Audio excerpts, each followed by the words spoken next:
All right, today I'm going to show you how to build a daily scoop video for our trivia segment on the Live in 5 show. So when you start with your dashboard, this time you are not going to start video here. You're going to open a template. So if you come over to the template side, you'll see Daily Scoop Build. So click on that, and that will open up the Daily Scoop Build. Just click Start Editing, and you are ready to begin. I'm going to shrink the screen down so you can see the entire timeline. So the graphics are already built and the music is already added, so you don't have to do any of that. So if I hit play right now, it's got all your open and everything else. So all you're going to do is change these 4 boxes. So you're going to pick a trivia question. Okay, so we're going to first start with the question. Be careful that you don't move these boxes. If you accidentally do, that will mess up the sync of the whole production. So when that happens, don't try to put it back in the right spot. Just hit this little undo button. All right, so let's double click the question. We were going to start from the bottom track and work up. So we are going to write our questions and our answers in all caps, and then the summary we'll put in lowercase. So highlight this so we can get rid of it. And my question is going to be, in what month is Earth closest to the sun? And don't forget your question mark. Okay, it should all fit in here. Try to keep your questions simple so they don't go past this box. If it does go too long, you'll need to scale the size down a little bit at a time until it all fits in here. But try to keep your questions short because our viewers will not have much time to read them. All right, save changes. Now that I've got my question in here, I'm ready to work on my answers. So we have question, answer, summary. So we have a 2-part question because if I click over this, we're going to have A through D, and then over here will be the final answer. So that's why we have 2 boxes.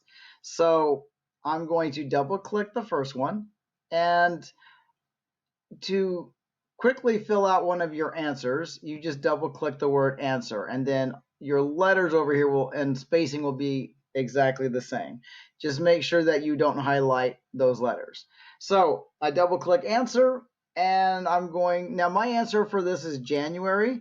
And whenever you do things that come in order, you need to list your answers in order. So if this was a number question and my options were 3, 6, 9, 12, that works because it's in order. I would not do 6, 3, 12, 9 because those numbers are not in order. Same with a year. I can go 1962, 1981, but I would not go 1943, 1920 because that's going backwards. So always go in sequence when you have sequencing vocabulary.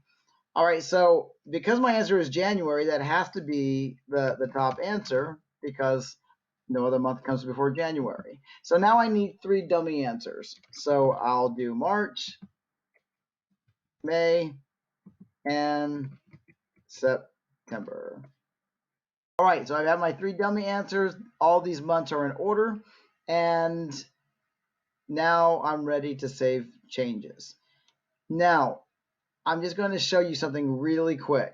Again, I want you to keep your answers simple, but if you have that one exception where one of the answers is long, I will just put long, long, long after January. This is what we don't want to happen. We do not want 2 lines for one answer. So if that happens, you need to scale it down. So you start with the size and just go down a little point at a time until we have the biggest size that's on one line. Okay, and then you'll need to remember this number because you'll need to transfer that to the second answer box. Okay, but I'm going to start back from my regular answers. Now, I need to copy these. So I'm going to highlight all of them and right click and go to copy and then save changes. So I'm going to double click my final answers, highlight all of these and right click and paste. Now before I do anything, I want to do the click test. So save changes. And the click test means I click over on the first answer and then I click over here where the second box is. If I keep going back and forth, you notice these never change, the spelling and the position. So if I just keep going back and forth, those answers never change. That passes the click test. So now that that passes the click test with all 4 answers, now I'm going to erase the dummy answers. So I double click. When you delete, do it 1 letter at a time. So I don't need September, so I'm going to be very careful. And then as I get closer to the letter, be very careful that you don't accidentally delete up, because that will mess up the positioning of the letters. So I'm going to mouse up and click right behind my next dummy answer, carefully delete until I erase the C, and here carefully delete until I erase the D, but don't go up. All right, there is my final answer. I'm going to save changes. Now, I'm going to do the click test again. So January should not change at all. So if I click over here and then click back, you notice that if I keep doing this, January never bumps up, down, left, or right. So this passes the second click test. Okay, remember I was telling you if this side goes long, and you had to scale it down. So if I had scaled this down to 72, then I would need to come over here and scale this down to 72 as well. They have to match on both sides. But we're going to try to keep it 80 as long as your answers are short. So now I have my question. Comes up to the answers. And if we skip to the end, then my question is answered. And my final box is the summary. So if I click over it, this is where I'm going to summarize my answer. So double click, and this is going to be the only one that's not all caps. So now I need to put in a summary of my answer. So I'm going to say Earth closest point, sun called perihelion, reaches about 91.3 million miles away every January. Okay, do a spell check. Make sure everything is spelled correctly. Everything is. And now the other thing I want to do is segment my lines so they actually read in phrases. This helps your viewers read your content faster. So if I'm reading Earth's closest point from the sun called really doesn't belong in part of this phrase. Earth's closest point from the sun, that's a phrase. So what I'm going to do is in my text box, I'm going to click in front of called and hit enter to put it on the next line. Called perihelion reaches about 91.3. Now see, that doesn't read as a phrase very well. 91.3 should go with its label, million miles away.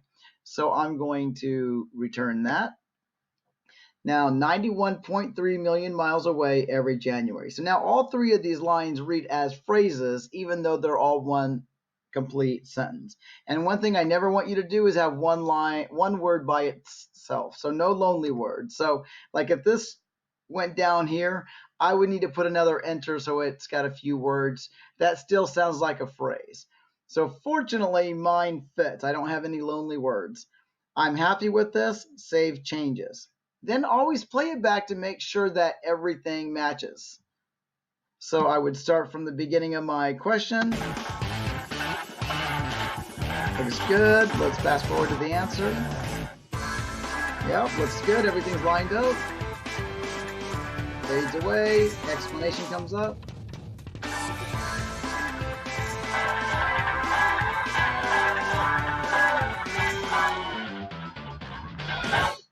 Okay, there you go. And that's all the edit you have to do. Now, if you really mess this up, don't try to undo and fix it. Just start over from scratch. Go open a new template and just start over. That's usually the best way when you're beyond the point of no return. All right, one last thing before you go. And you have to change my video. So you're going to rename this to all caps DS. That stands for Daily Scoop.